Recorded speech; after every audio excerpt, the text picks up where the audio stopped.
দেখেন, আমরা গতকালকে পর্যন্ত ব্যাকরণ পর্যন্ত পড়েছিলাম এবং ব্যাকরণের যে চারটি তথ্য সেই তথ্য পর্যন্ত পড়েছিলাম। যে বাংলা ব্যাকরণের মৌলিক আলোচ্য বিষয় হচ্ছে চারটি: ধ্বনি তত্ত্ব, এর মধ্যে হচ্ছে শব্দ বা রূপ তত্ত্ব, এরপরে ছিল হচ্ছে আপনার বাক্য তত্ত্ব, আর হচ্ছে অর্থ তত্ত্ব।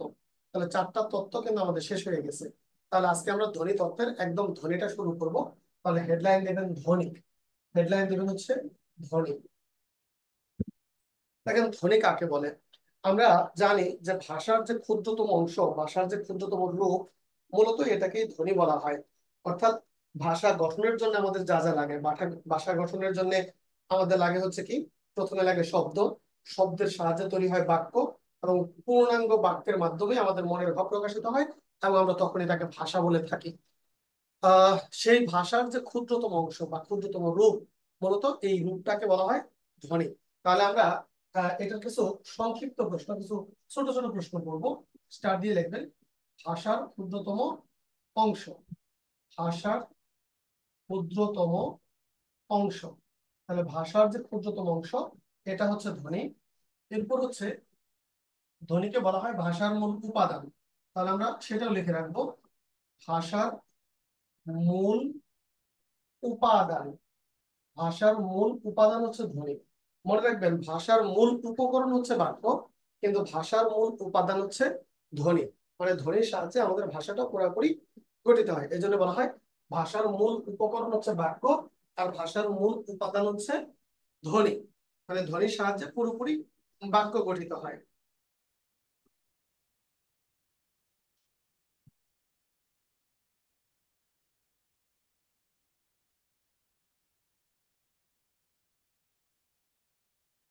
তাহলে ভাষার মূল উপাদান ধ্বনি, ভাষার মূল উপকরণ হচ্ছে বাক্য।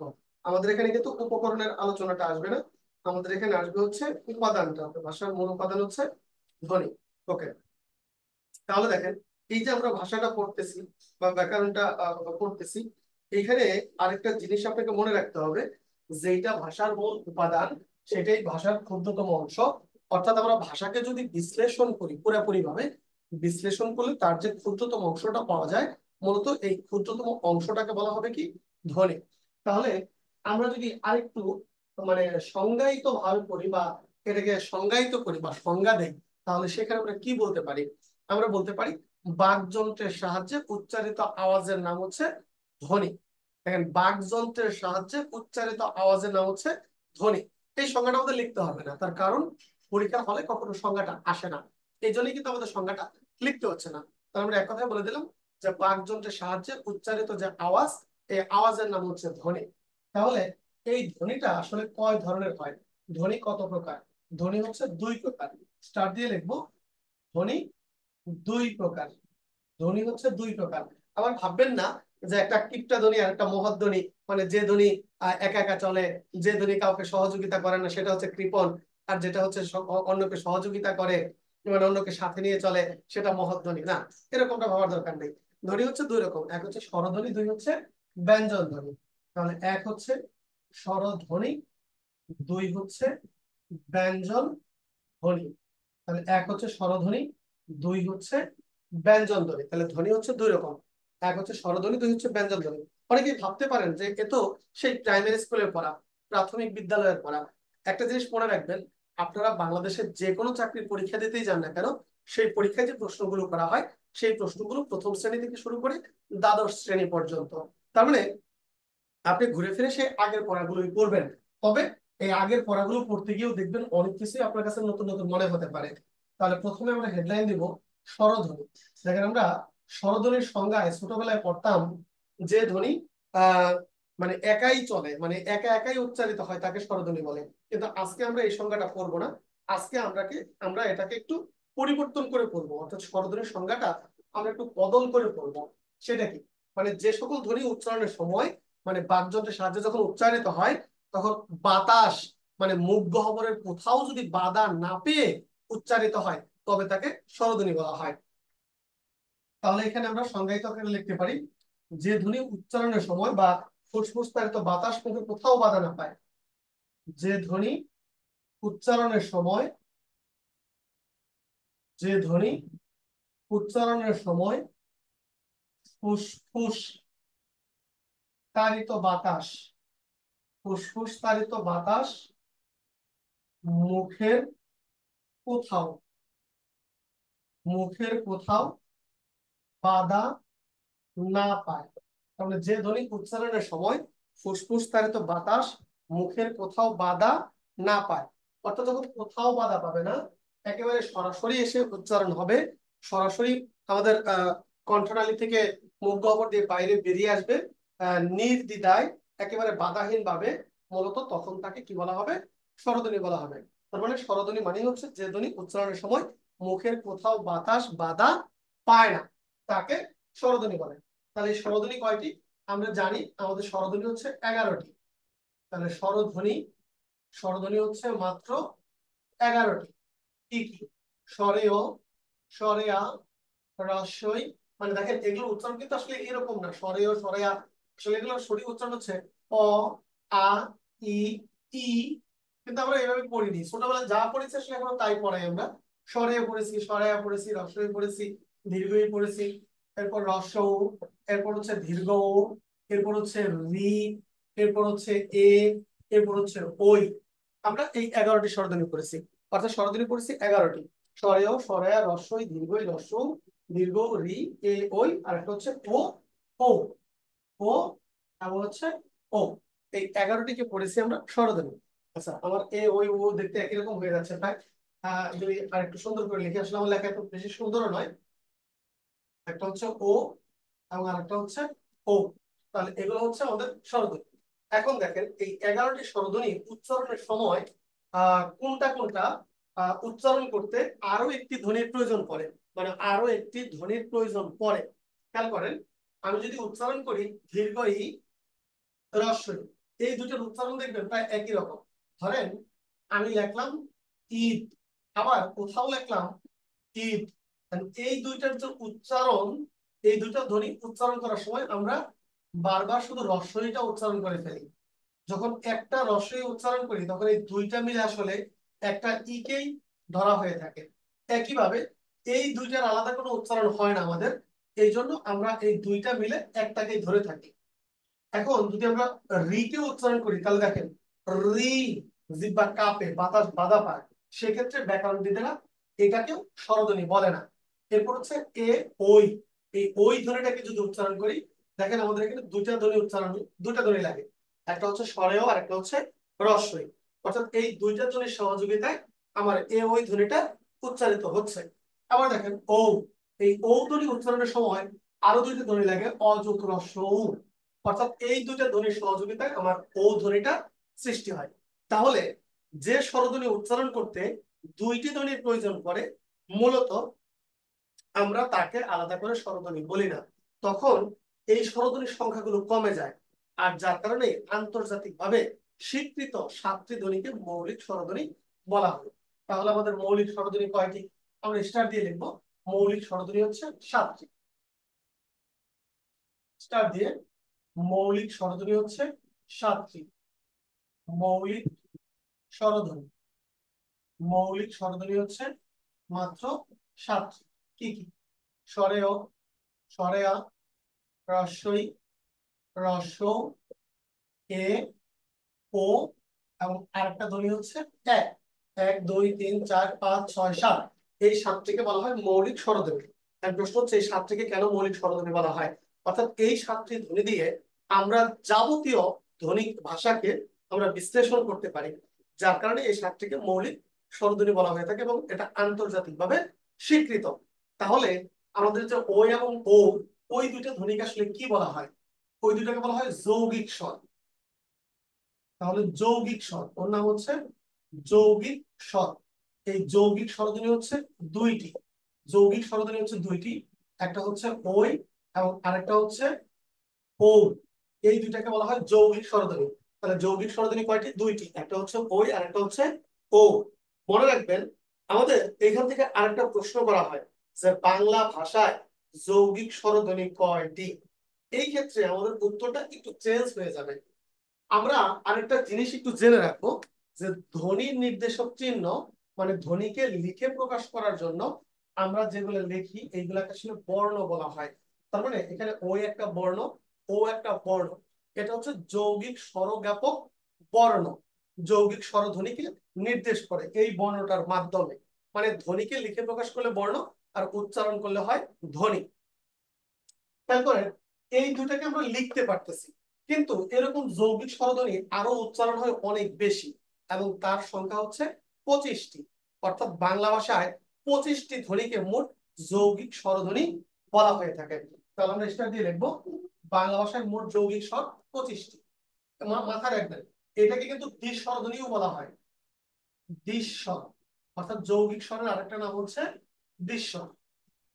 বাংলা ভাষায় বাংলা ভাষায় যৌগিক স্বর, বাংলা ভাষায় মোট যৌগিক স্বর, বাংলা ভাষায় মোট যৌগিক স্বর 25টি। তাহলে বাংলা ভাষায় মোট যৌগিক স্বরধ্বনি হচ্ছে 25টি। আমাদের বাংলা ভাষায় মোট যে যৌগিক স্বরধ্বনির সংখ্যা, এর সংখ্যা হচ্ছে 25টি। তাহলে আমরা লিখতে পেরেছি 2টি, বাকি 23টা কোথায়? আসলে লিখিত হচ্ছে 2, 23 হচ্ছে অলিখিত। তাহলে আমরা সেটাও এখানে লিখে রাখবো, সেটাও লিখে রাখবো যে লিখিত হচ্ছে 2, লিখিত 2টি, আর 23টি হচ্ছে অলিখিত, অলিখিত 23টি, অলিখিত 23টি। তাহলে যৌগিক স্বরধ্বনি লিখিত হচ্ছে 2টি, আর অলিখিত হচ্ছে 23টি। মানে 23টিকে কখনোই লিখে প্রকাশ করা যাবে না। তাহলে এই 23টা কেন বা কিভাবে নির্ধারণ করা হলো যেগুলো লেখাই যায় না? দেখেন লেখা কেন যায় না। একটা শব্দ হচ্ছে ঢাকাই, আমরা এই ঢাকাইকে উচ্চারণ করি এবং ঢাকাইকে এভাবে লিখি ডয়াকারে ডাকয়াকারে কার রস্বই ঢাকাই। কিন্তু এটাকে যদি ভাঙাই তাহলে দেখেন তো ভাঙাইলে কি হয়? একটা হচ্ছে ঢাকা যোগ আরেকটা হচ্ছে আই। এই যে আইটা লিখলাম, আই লিখতে আমার স্বরেও লেগেছে রস্বই লেগেছে। এই যে স্বরে এবং রস্বইটা লাগলো, আমরা কিন্তু কখনোই এই দুইটা স্বরধ্বনিকে এইভাবে একসাথে কখনো লিখে প্রকাশ করি না। আবার ধরেন আপনি লিখলেন লাউ, এই যে লাউ লিখলেন লয়াকারে লা রস্ব উ, অর্থাৎ লা এখানে লটা আছে, তারপরে যেটা উচ্চারণ হয় তার নাম তো আও। এই যে স্বরায় এবং রস্ব একসাথে আও, কিন্তু এইভাবে তো কখনো লেখা হয় না। এই জন্য এটাকে অলিখিত যৌগিক স্বরধ্বনি বলা হয়। তাহলে অলিখিত যৌগিক স্বরধ্বনি হচ্ছে 23টি, আর লিখিত যৌগিক স্বরধ্বনি হচ্ছে 2টি। কিন্তু মোট স্বরধ্বনি হচ্ছে 11টা। মোট স্বরধ্বনি সর্বদাই 11টাই পড়তে হবে আপনাকে। ওকে,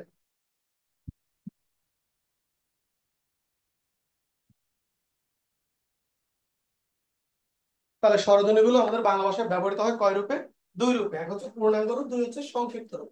তাহলে আমরা লিখে রাখতে পারি স্বরধ্বনি ব্যবহৃত হয়, স্বরধ্বনি ব্যবহৃত হয় 2 রূপে। স্বরধ্বনি ব্যবহৃত হয় 2 রূপে। এই 2 রূপে আমাদের স্বরধ্বনি গুলো ব্যবহৃত হচ্ছে। এক, পূর্ণাঙ্গ। পূর্ণাঙ্গ মানে তার নিজের রূপে, পূর্ণাঙ্গ মানে হচ্ছে তার নিজের রূপে, নিজের রূপে। 2 হচ্ছে সংক্ষিপ্ত, 2 হচ্ছে সংক্ষিপ্ত। সংক্ষিপ্ত কি? কার চিহ্ন হিসাবে, কার চিহ্ন হিসেবে। আমরা জানি যে স্বরধ্বনির সংক্ষিপ্ত রূপকে কি বলা হয়?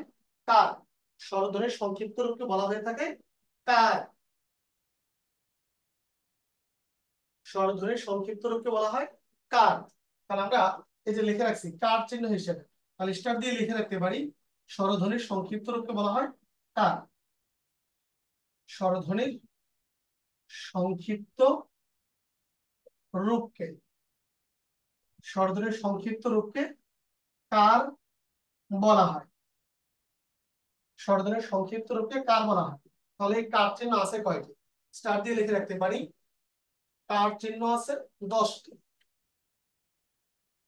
কার চিহ্ন আছে মাত্র 10টি।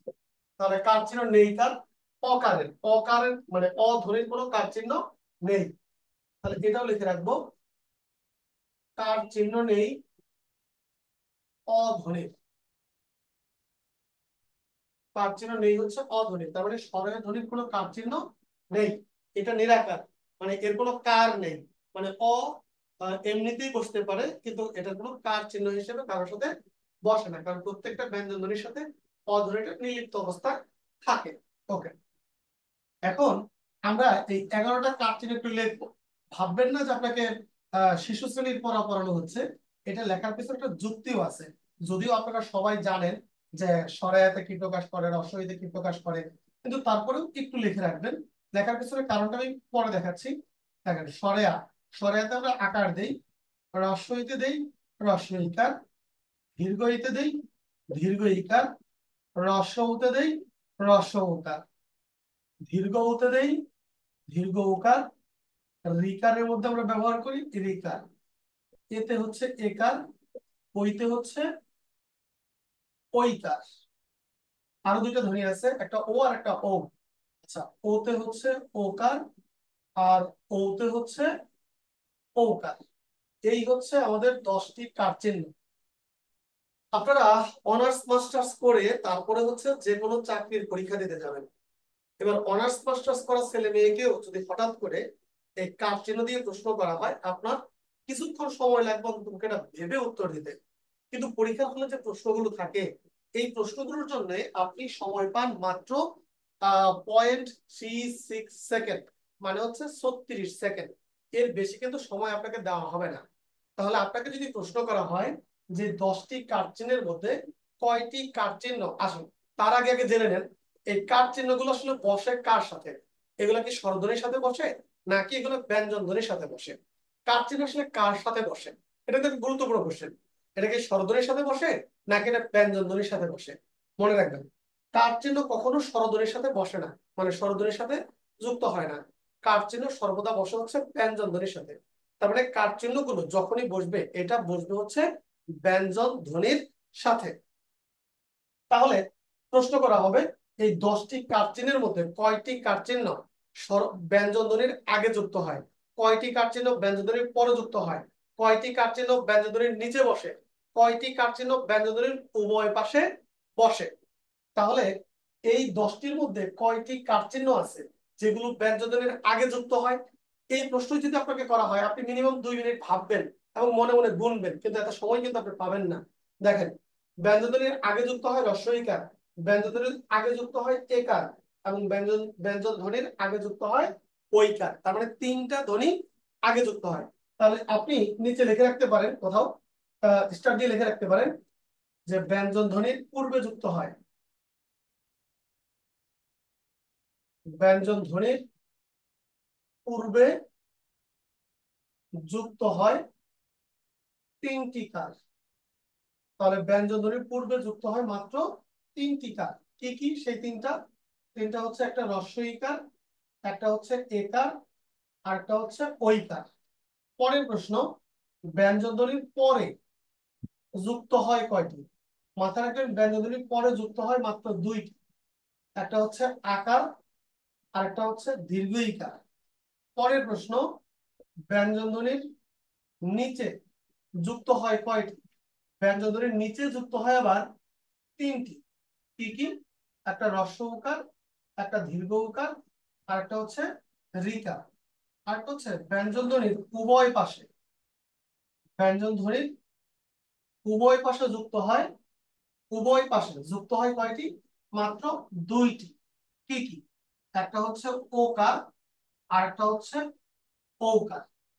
অর্থাৎ 3 2 3 2।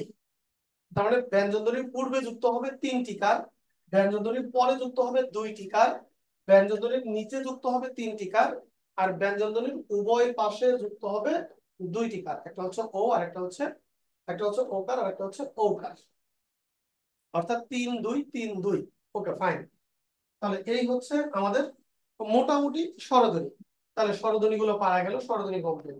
আমাদের স্বরধ্বনি গুলো সম্পর্কে আপনার এতটুকু ধারণা থাকলেই আশা করি পরীক্ষার হলে জবাব দিতে পারবেন।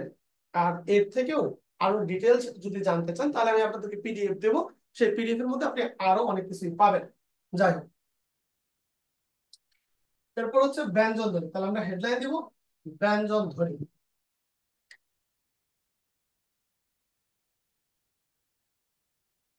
ব্যঞ্জন ধ্বনি, ব্যঞ্জন ধ্বনি কাকে বলে? স্বরধ্বনি যদি উচ্চারণের সময় বাতাস বাধা না পায়, তাহলে ব্যঞ্জন ধ্বনি হচ্ছে বাতাস বাধা পাবে। অর্থাৎ যে ধ্বনি উচ্চারণের সময় মুখের কোথাও না কোথাও বাতাসটা বাধাপ্রাপ্ত হয়, তাকে বলা হয় ব্যঞ্জন ধ্বনি। আর ছোটবেলায় কি পড়তাম, যে ধ্বনি আহ মানে স্বরধ্বনির সহযোগিতায় চলে, মানে স্বরধ্বনির সাহায্যে চলে, তাকে ব্যঞ্জন ধ্বনি বলা হয়। আমরা এখন এই সাহায্য শব্দটা একটু অ্যাভয়েড করবো, মানে বাদ দেবো। সাহায্য শব্দটা আমাদের এখন আর লাগতেছে না।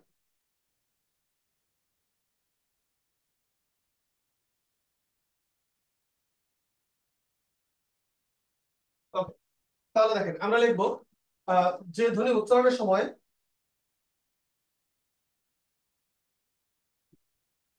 যে ধ্বনি উচ্চারণের সময়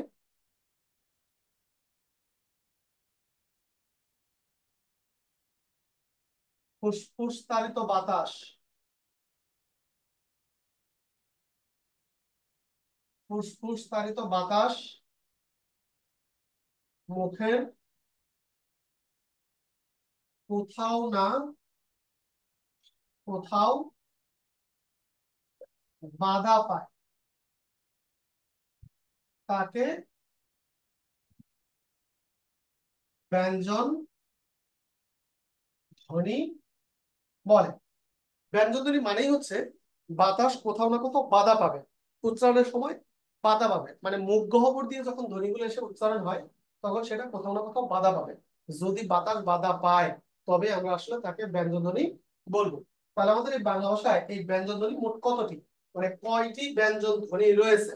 আমরা জানি যে মোট ব্যঞ্জন ধ্বনি হচ্ছে 39টি। সেটা দিয়ে লিখে রাখবো, মোট ব্যঞ্জন ধ্বনি,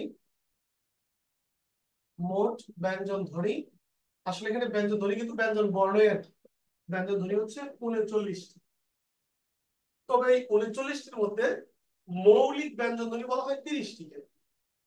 স্টার দিয়ে লিখবেন, মৌলিক, মৌলিক ব্যঞ্জন ধ্বনি, মৌলিক ব্যঞ্জন ধ্বনি হচ্ছে 30টি।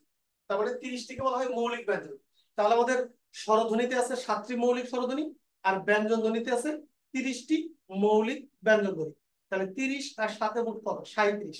অর্থাৎ মোট 37টি ধ্বনিকে মৌলিক ধ্বনি বলা হয়ে থাকে। তাহলে মৌলিক ব্যঞ্জন 30টি, কোনটা কোনটা? আমরা সেই 30টা ধ্বনি একটু লিখবো। ক, খ, গ, ঘ, ঙ, চ, ছ, জ, ঝ, ইয়, সরি ইয়টা নেই। তারপর হচ্ছে ট, হ, ড, হ, মূর্ধন্যটা নেই। এরপর আছে ত, হ, এরপর আছে দ, হ, দন্তন্য, আছে প, ফ, ব, হ, ম, বর্ষণ র, ল, তালব্য, দন্তস্ব, হ, ডয়সন র, রয়বিন্দ্র র। হ্যাঁ, এই 30টা। আশা করি এখানে 30টা হয়ে গেছে, একটু বলে দেখি। 1 2 3 4 5 6 7 8 9 10 11 12 13 14 15 16 17 18 19 20 21 22 23 24 25 26 27 28 29 30। তাহলে এই 30টিকে বলা হবে মৌলিক ব্যঞ্জন ধ্বনি। এটা কিন্তু ডয়াশনার এবং ডয়মিনার দুটা ফোঁটা আছে। অর্থাৎ এই 30টিকে বলা হবে মৌলিক ব্যঞ্জন ধ্বনি। তাহলে মৌলিক ব্যঞ্জন মানেই হচ্ছে যে ধ্বনি, ওই যে আমাদের স্বরধ্বনির মতো যে 7টা মৌলিক স্বরধ্বনি ছিল, যেগুলো দিয়ে আমরা সমস্ত ভাষাকে বিশ্লেষণ করতে পারতাম, এখানেও এই ধ্বনিগুলো মানে আমাদের স্বাধীনভাবে ব্যবহৃত হয়, এবং যার কারণে এগুলোকে মৌলিক ব্যঞ্জন ধ্বনি বলা হয়ে থাকে। তাহলে আপনাকে মাথায় রাখতে হবে, মৌলিক স্বরধ্বনি হচ্ছে 7টি, আর মৌলিক ব্যঞ্জন ধ্বনি হচ্ছে 30টি। মোট মৌলিক ধ্বনি হচ্ছে 37টি। এই 37টিকে মোট মৌলিক ধ্বনি বলা হবে। এখন আমরা এই ধ্বনি ব্যঞ্জন ধ্বনিগুলোকে একটি ছক আকারে পড়বো, যেটা আপনারা নবম দশম শ্রেণীতে থাকতে পড়ে আসছিলেন। অর্থাৎ আমরা আবারও এই ক খ গুলোকে লেখার চেষ্টা করব।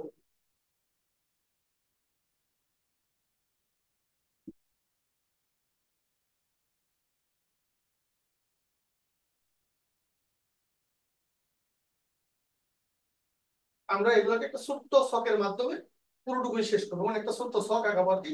এই ছকের মাধ্যমে আমরা এটা শেষ করতে পারবো।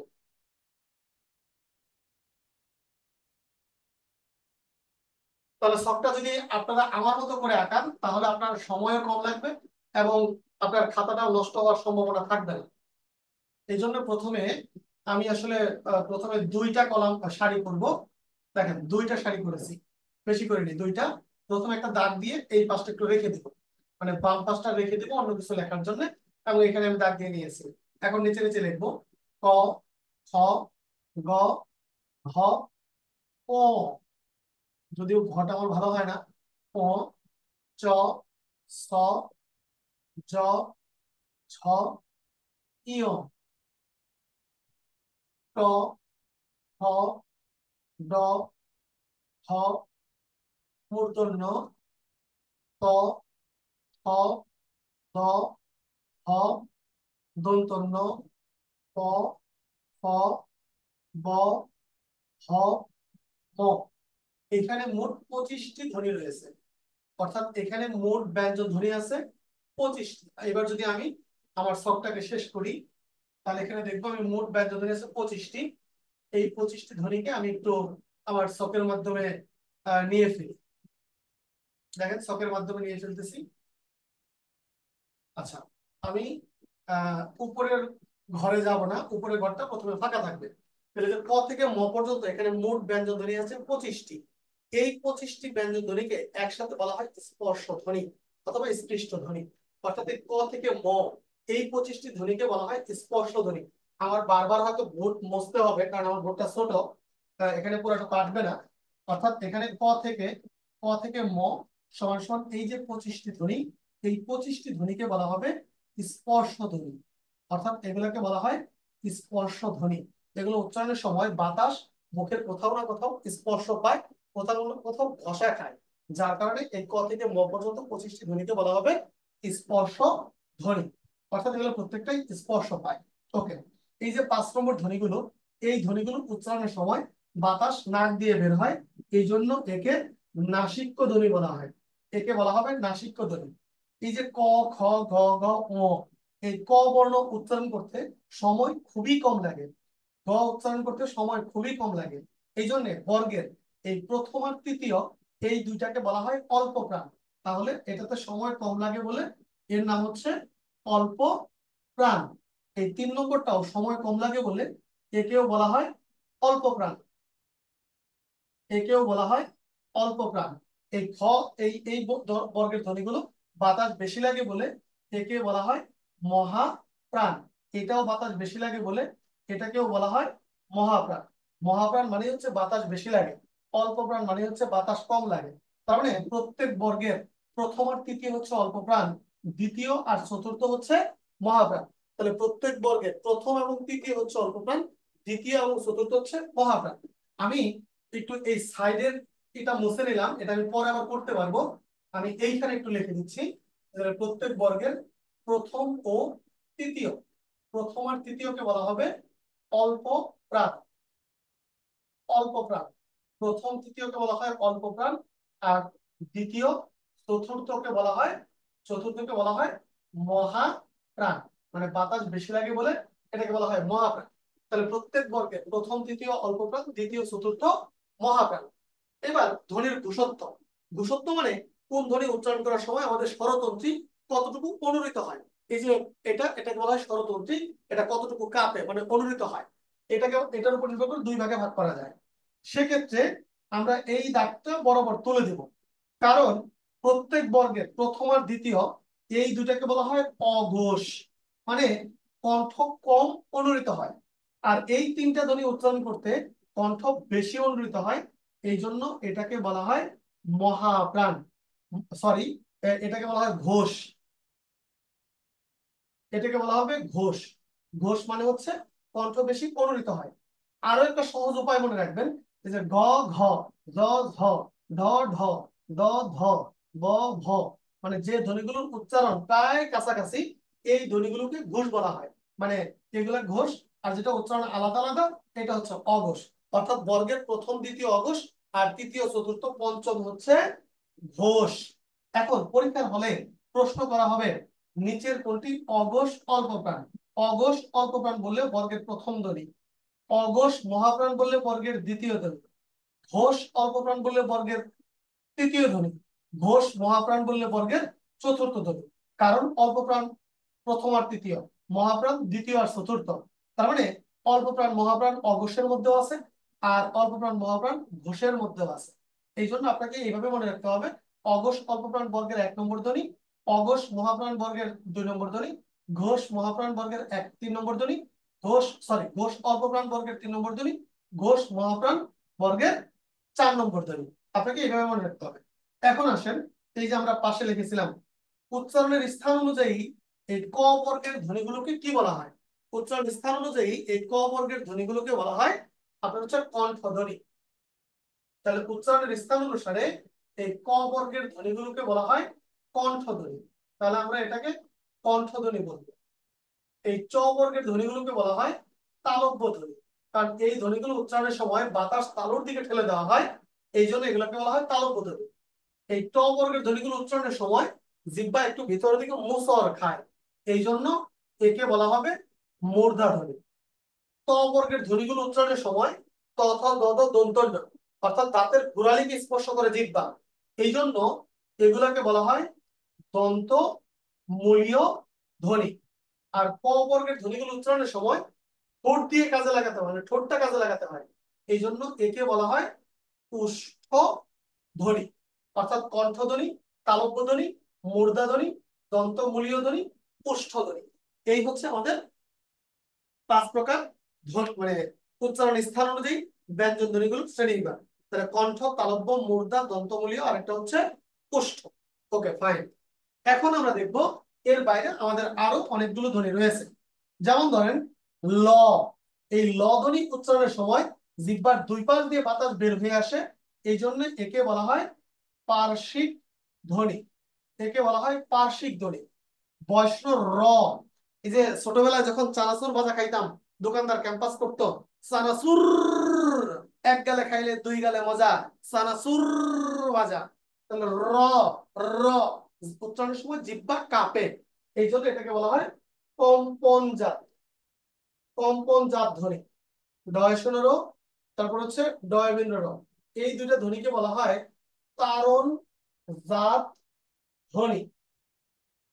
তারণজাত ধ্বনি, কারণ সন্ধিতে এই দুইটা ধ্বনি অন্যকে তাড়িত করে ব্যবহার হয়, এই জন্য একে বলা হয় তারণজাত ধ্বনি। আবার তালবা স, দন্ত স, হ। একটা সময় মানে আগের বইতে মূর্ধন্য স সহ যুক্ত করে শীষ ধ্বনি বলা হতো, এখন আর মূর্ধন্য স নেই, এখন আছে 3টা, তালবা স, দন্ত স, হ। একে বলা হয় উষ্মধ্বনি। অর্থাৎ এখন আর শীষ ধ্বনি আমরা পড়বো না, এখন এটা নাম হয়ে গেছে উষ্মধ্বনি। অনুসার, বিসর্গ, চন্দ্রবিন্দু, এই 3টাকে বলা হয় পরাধীন বা পরাশ্রয়ী ধ্বনি। পরাধীন বা পরাশ্রয়ী ধ্বনি, অন্যের উপর আশ্রয় করে বসবাস করে। আপনারা জানেন ব্যঞ্জন ধ্বনিরও সংক্ষিপ্ত রূপ আছে, এবং ব্যঞ্জন ধ্বনির সংক্ষিপ্ত রূপ হচ্ছে ফলা। আর আমাদের মোট ধ্বনি হচ্ছে 50টি, এর মধ্যে 32টি ধ্বনি পূর্ণ মাত্রা দিয়ে লিখতে হয়। তাহলে পূর্ণ মাত্রা হচ্ছে 32, অর্ধমাত্রা হচ্ছে 8, তাহলে 8 হচ্ছে অর্ধ মাত্রা, আর মাত্রায় হচ্ছে 10, এই 10 হচ্ছে মাত্রাহীন, কারণ মোট ধ্বনি 50টি, মাত্রাহীন। অর্থাৎ মাত্রাহীন ধ্বনি হচ্ছে 10টি, অর্ধমাত্রা হচ্ছে 8, আর পূর্ণ মাত্রা হচ্ছে 32, এই হচ্ছে মোট 50টি। কারণ ব্যঞ্জন ধ্বনি 39, স্বরধ্বনি 11, মোট হচ্ছে 50। তাহলে এই হচ্ছে আমাদের ধ্বনি। ইনশাল্লাহ পরবর্তী ক্লাসে আপনারা পাবেন হচ্ছে ধ্বনির পরিবর্তন, অর্থাৎ আবার যেদিন আমি পড়াবো সেদিন আপনারা